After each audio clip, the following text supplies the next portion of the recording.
नमस्कार नीलिमा किचन को आपण मानक अनेक अनेक स्वागत। आज मु आपण मानक सहित शेयर करी बिना केमिकल रे इडली रेसिपी तापुणे घिनारे।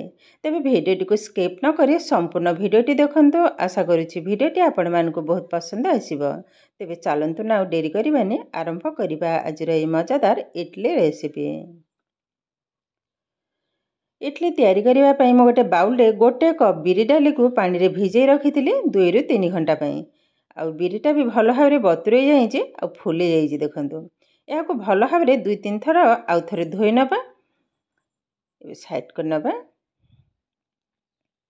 अच्छा ये देखो मु गोटे बाउल नहीं जो कपटा मुझे यही कप्रे मु मापिकी नहीं बिरि डाली एवं आधारे मापिकी नहीं नवा इडली सुजी बा इडली रावा जोटा कहते आईटा जेकोसी ग्रोसरी दुकान रे आराम से मिल जाव। आधे मैं नहीं नेबी 2 कप काटी नवा एबे ढाली नेबी कप्रे मापिकी समान भाव में देवी। भाग माप जदि ठीक हम इडलीटा बहुत सुंदर भाव में फुलिब। देखंतु गोटे कप ढाली नेली आउ गोटे कप नहीं नवा। देखंतु 2 कप हो गलानी। एबे हाको भल भाव में 2-3 थर आगे धोई नेबी। ढाली नेली पानी एबे टिके चकटी नवा हल्का रे टिके चकटिबे। बस एबे हाको जो पानीटा बाहर करने गोटे बाउल रे ढाली नौची आउ थे धोई नवा। संपूर्ण पानीटा को आग बाहर करने तापर आउ थे धोई नवा।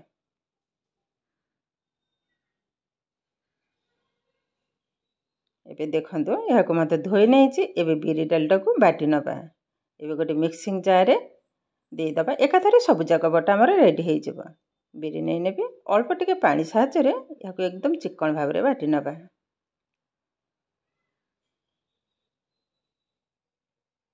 देखंतु डाली रा को मत हम बाटी नहीं आ केतेटा स्मूथ बनी छी। देखंतु एबे बिरि डाली को ए सुजी ऊपर ढाली नेबी। सब जाक ढाली नहीं एबे भल भाव में मिसई नवा। देखंतु ए भली भाव में आग भल भाव टिके मिसई नेबे। देखंतु ए मिश्रणटा हमर रेडी हो गलानी। एबे साइज कर नवा। एबे कवर कर रखि नवा रेस्ट रे पाखापाखि 6 रु 7 घंटा। तापर ही आपण मान सहित शेयर करिवे। एठी देखंतु मु किछटा गाजर को ग्रेट कर नहीं आ किछि धनिया पत्र को चुन चुन कर नहीं। एबे गाजर एवं धनिया पत्र को ग्राइंड कर नवा। आग धनिया पत्र को ग्राइंड कर नहीं एबे छाणी नेबे। रसटा हमर दरकार बाहर कर नेले समान भाव में गाजरटा को मध्य ग्राइंड कर नहीं। देखंतु आधेरो 1 रु 2 चमच हमर दरकार अधिका दरकार नहीं। एबे देखंतु पाखापाखि 6 घंटा पर कवरटा को खोली नेले आ केते सुंदर भाव में फुली जे। देखंतु एबे 2 रु 3 मिनिट भल भाव में फेणी नवा। आ ए फेणाटा जेते भल हबो इडलीटा हमर सेते सुंदर फुलिबो। एबे दे दबा स्वाद अनुसार लूण पुणी आउ गोटे मिनिट पे टिके फेणई नेबे। ऑलरेडी गैस रे बसई नहीं कड़े ताधरे पानी देइचे गोटे स्टैंड बसई ता ऊपर ए छणाटा को रखीचे एपटे गरम होई थो। फेणी सारला पर देखंतु मु 3टा गिना रे नहीं से आण को एबे धनिया पत्र एवं गाजर तार रस को 2टा गिनार देबे आ गोटे गिना सेमिति ही धला रहइबो। भल भाव में मिसई नबा आ टिके लागिवो। देखंतु सब जाक फेणे नेले गोटे पछरे गोळेइबे। एठी मु 3टा गिना नहीं गिना रे ऑलरेडी तेल को भल भाव में ब्रश कर नहीं आग धला दे देबे। बेसी देबेनी अल्प अल्प देबे जस्ट 2 चम्मच रु टिके कम। एबे यहाँ को बसई नबा। गैस फ्लेम को किंतु हाई रे ही रखीचे। ए पाखापाखि 6 रु 7 मिनिट लागिबो किंतु ए 2 मिनिट पर कवरटा को खोलिबे। एबे कवर कर नबा। 2 मिनिट पर देखंतु कवरटा खोली नहीं एबे सुंदर भाव में हो गलानी। एबे कौन करबा गाजर जो उथरे मु गोळै के रखी दिले ताकू दे दबा। समान भाव में दे देबे सब गिना रे। यह को मते पुणी 2 मिनिट पे कवर कर नबा।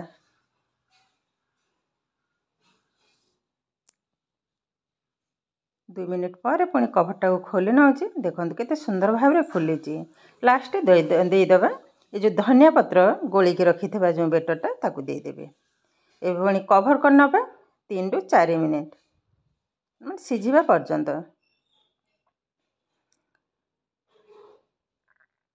एबे पाखापाखि 3 मिनिट पर कभरटा खोली नेले केते सुंदर भाव में फुली देखंतु। टिके चेक कर नबा। ए किंतु हमर रेडी हे गलानी।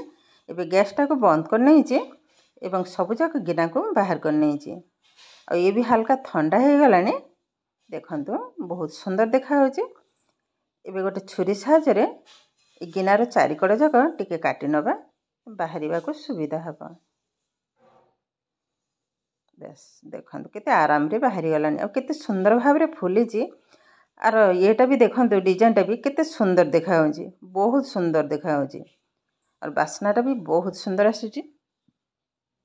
एभली भाव रे सब जाक गिनारू बाहर करी गोटे प्लेट रे म सजाई नेले। एबे देखंतु केतेटा सुंदर बनी जी। केतेटा सॉफ्ट एवं स्पंजी बनी जी। आ जालीदार भी मध्य देखंतु म टिके पाखरे देखाउचे। देखंतु ये किंतु हमर प्रस्तुत हो गला आजिर बिना केमिकल बा बिना रंग रे गिनारे तैयारी इडली रेसिपी। आजिर भिडियोटी आपण मानकु केमिति लागिला कमेंट करबा को जमा भी भूलिबेनी। आउ जदि भिडियोटी भलो लागे लाइक करिवे, आपणकर फ्रेंड्स किंबा रिलेटिव का सहित शेयर करिवे। आउ जदि मो चैनल रे नुआ तबे चैनल टी को सब्सक्राइब करिवे। एमिति आउरी नुआ नुआ भिडियो रो नोटिफिकेशन पाइबा पई पाखरे थिबा बेल आइकन को क्लिक करिवे। फेसबुक पेज रे देखुथिले पेज टी को तो निश्चय फॉलो करिवे। ताहले आज पई रहूची पुणी देखा हबो आउ एक नुआ भिडियो रे। नमस्कार।